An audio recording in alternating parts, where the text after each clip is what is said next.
કેમ છો વિદ્યાર્થી મિત્રો? હવે આપણે સ્વાધ્યાય 5.4 ની અંદર દાખલા નંબર 1 ની શરૂઆત કરીએ. એમાં તમને અલગ અલગ વિધેય આપ્યા છે. એ વિધેયનો તમારે વિધેયનું વિકલન કરવાનું છે. જેમ કે આપણે અહીંયા આપ્યું છે e x ના છેદમાં sin x. તો આનું આપણે વિકલન કરવું હોય તો આપણે શું કરશું? ગુણાકારનો નિયમ આપણે લાગી શકે કે નીચેનું પદ ઉપર એટલે કે sin x d by dx ઉપરનું પદ એટલે કે e x માઈનસ કેમ કે ભાગાકારનો નિયમ છે e x એમનો d by dx નીચેનું પદ એટલે કે sin x બરોબર. નીચેનું પદ એમનો, ઉપરનું વિકલન ઉપર એમનો અને નીચેનું વિકલન અને છેદમાં sin square x એટલે કે આખાનો સ્ક્વેર. હવે આનું આપણે વિકલન કરીએ તો શું થશે? પેલું પદ એમનો એટલે કે sin x એમનો e x નું શું થાય? e x minus e x એમનો અને sin x નું શું થશે? cos x by sin square x બરાબર. હવે આની અંદરથી e x કોમન કાઢો તો અંદર શું આવશે? તો કે sin x minus cos x by sin square x. Okay, તો આ રીતે તમે સિમ્પલ વિસ્તરણ કરી શકો. ફરી બીજો દાખલો જોઈએ.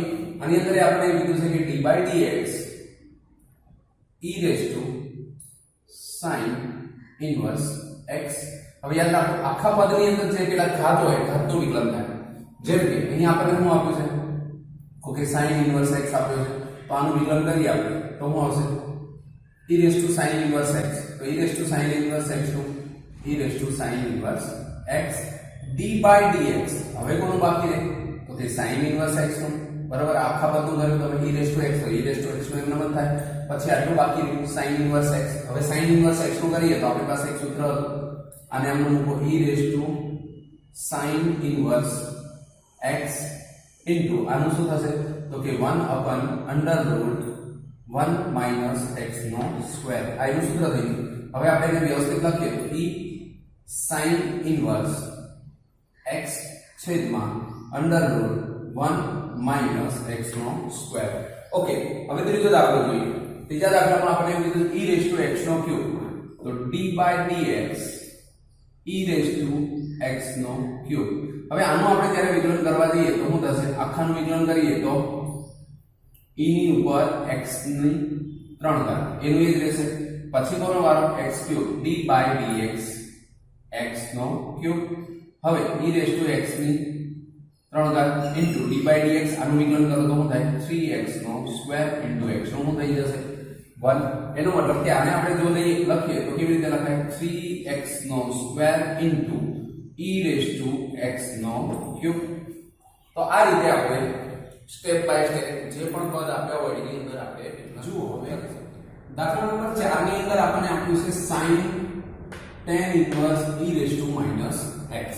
હવે જો આપણે એની ગણતરી કરીએ તો આપણને ખબર પડે કે આખું પદ છે sin છે. sin ના θ ની અંદર આ પદ આપેલું છે. હવે આપણે જ્યારે વિકલન કરીએ તો આપણે પહેલા લખીએ કે d by dx આનું આખાનું આપણે વિકલન કરવું છે sin tan inverse e x બરાબર. હવે આ sin છે આખું θ છે તો sin નું શું થઈ જાય? તો આપણે પહેલેથી વિકલન કરીએ તો sin નું થઈ જાય cos આખું જે પદ હોય એનો લખો tan inverse e x બરાબર. આપણું થઈ ગયું cos નું થઈ ગયું, sin નું થઈ ગયું cos tan inverse. હવે આટલાનું વિકલન બાકી d by dx tan inverse e x. હવે આટલા ભાગનું વિકલન કરવાનું છે તો cos tan inverse e x d by dx. tan inverse નું શું થઈ જાય? તો tan inverse નું સૂત્ર શું હતું? tan inverse x હોય તો 1 ના છેદમાં 1 plus x નો સ્ક્વેર થઈ ગયું. તો અહીંયા પણ એવું જ કરી શકીએ 1 upon 1 plus x. x ની જગ્યાએ શું આપ્યું છે? e x. તો e x નો square into d by dx. હવે શું બાકી રહ્યું? તો કે આપણી પાસે ખૂણો બાકી રહ્યો. કયો ખૂણો? તો કે e x. હવે આપણે જઈએ cos tan inverse e raised to minus x અહીંયા 1 upon 1 plus e raised to minus 2x આ 2 ને અંદર ગુણીએ તો into e raised to minus x નું e raised to minus x અને આ જે minus x હતું એનું થઈ જાય minus 1 હવે આગળ લખીએ તો આ રીતે આપણે લખી શકીએ minus cos tan inverse e raised to minus x છેદની અંદર અને અહીંયા શું હશે e raised to minus x અને છેદમાં 1 plus e raised to minus 2x તો આ રીતે તમે દાખલાની અંદર ગણી શકો હવે આગળ જોઈએ ફરી આપણને આપ્યું છે log cos e raised to x એટલે કે log છે એના ખૂણા સ્વરૂપે આવું આપ્યું છે તો આખી રકમ લખીએ આપણે d by dx બરોબર log cos e raised to x okay હવે log નું વિકલન કરો log x તો શું થશે 1 upon cos e raised to x d by dx શું આવશે cos e raised to x તો 1 ના છેદમાં cos e raised to x અને cos નું શું થશે તો કે minus sin e raised to x પછી આનું કરવું પડે e raised to x હવે કોનું બાકી રહ્યું તો ખાલી આટલા ભાગનું બાકી રહ્યું d by dx e raised to x એટલે કે પેલા આખા પદનું થાય એનો ખૂણો થાય અને એની અંદર જે ખૂણો આપ્યો એનું થાય તો અહીંયા હું લખશું minus sin e raised to x cos e raised to x into e raised to x no e raised to x તો આને લખો તો હું લખાય sin by cos tan e raised to x into e raised to x તો આ રીતે તમે ગણી શકો હવે આગળ જોઈએ એની અંદર તમને પાંચ પદ આપ્યા છે e raised to x e raised to x નો square e raised to x ની 3 ઘાત e raised to x ની 5 ઘાત બધા અલગ અલગ આપી દો જેમ કે d by dx પહેલું પદ તો કે e raised to x plus d by dx બીજું પદ તો e raised to x નો square plus d by dx e raised to x નો cube plus d by dx e raised to x ની 4 ઘાત plus d by dx e raised to x ની 5 ઘાત હવે આપણે જ્યારે આનું વિકલન કરીએ તો સ્ટેપ બાય સ્ટેપ જતા જઈએ પહેલું e raised to x નું e raised to x થાય પ્લસ આનું e raised to x ના સ્ક્વેર નું e raised to x નો સ્ક્વેર થાય into d by dx x નો સ્ક્વેર પ્લસ આ જે પદ છે એનું થશે e raised to x નો cube d by dx x નો cube plus e raised to x ની 4 ઘાત d by dx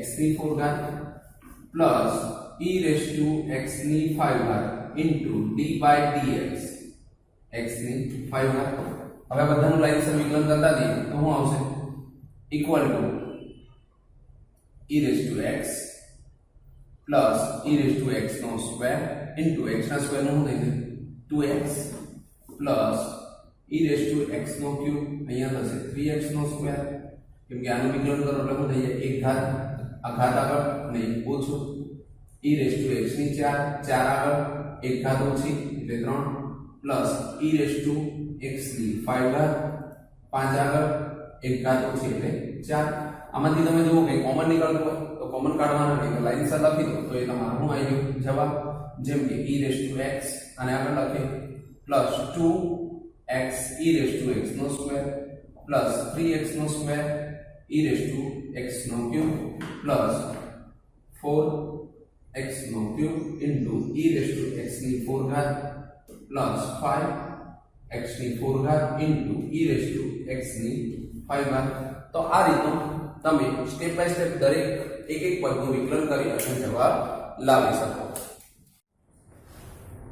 જો દાખલા નંબર 7 એની અંદર ફરીવાર તમને એવું કીધું છે કે e raised to under root x જ્યાં x 0 કરતા મોટો કારણ કે x 0 કરતા મોટો જ હોય આપણને વર્ગમૂળ આપ્યું છે તો વર્ગમૂળની અંદર ક્યારે પણ ઋણ સંખ્યા ના હોય બરાબર ઋણ સંખ્યા આવે તો એને સંકર સંખ્યા કહેવાય જે ઘાતની અંદર શક્ય ન હોય હવે આપણે આનું વિકલન કરવાનું છે એટલે કે d by dx under root e raised to under root x હવે આખું પદ છે હવે આપણે એવું શીખ્યા હતા કે જ્યારે પણ under root x હોય ને તો એને કેવી રીતે લખાય 1/2 under root x તો આનું વિકલન કરીએ તો શું થશે તો 1 ના છેદમાં 2 under root e raise to x. આ તો આખાનું થઈ ગયું, આટલાનું અંદરનું લેવાનું રહ્યું છે. તો હવે કોનું બાકી રહ્યું? d by dx e raise to under root x, એટલે કે આટલાનું વિકલન કરવાનું છે. તો 2 under root e raise to under root x. હવે e રેઝ ટુ x હોય તો e રેઝ ટુ x નું તો e રેઝ ટુ x જ છે, અંડર રૂટ x. હવે કોનું બાકી રહ્યું? તો કે અંડર રૂટ x નું, તો કે d by dx under root x. હવે આટલાનું વિકલન રહ્યું, આને આપણે લખીએ તો શું લખાય?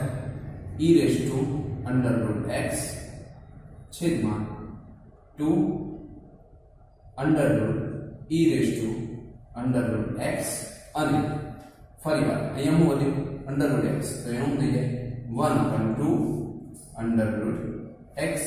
ઓકે, જ્યારે આપણે આને લખવા હોય તો આપણે કઈ રીતે લખી શકીએ?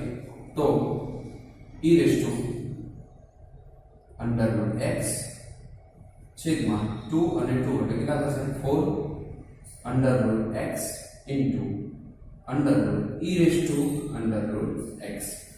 તો આ રીતે આને તમે આ દાખલાને ગણી શકો. હવે આગળ જોઈએ.